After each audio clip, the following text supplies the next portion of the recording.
Faire une prière de consultation quand t'es amoureux, c'est éprouvant.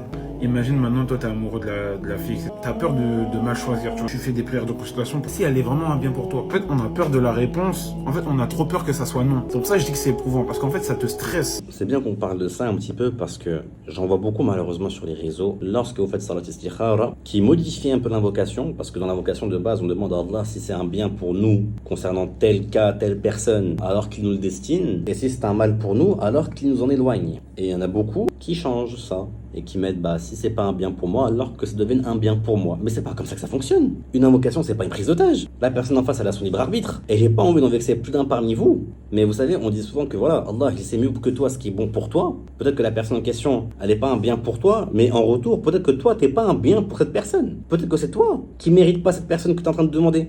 Peut-être que toi, maintenant, dans ton état actuel, tant que tu n'es pas assez réformé religieusement parlant, peut-être que cette personne-là, en vérité, elle mérite mieux que toi. Je sais que ça fait grincer des dents, là.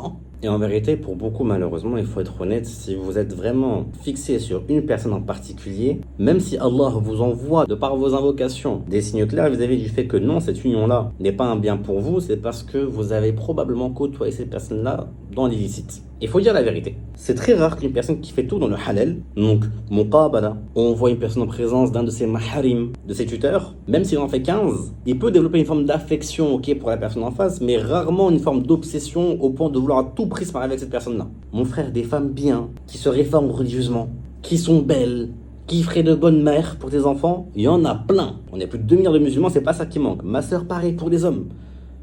Pour les hommes, ce sera des pères, pas des mères du coup. Parce qu'un homme ne peut pas être une maman. Il y a plusieurs manières d'expliquer ça, mais la plus logique, c'est biologiquement pas. Et finalement, vous vous retrouvez à avoir des peines, des chagrins d'amour sur des situations que vous avez vous-même provoquées, sur lesquelles Allah vous avait prévenu. Voilà taqrabu zina. Elle ne vous approchez point de la fornication.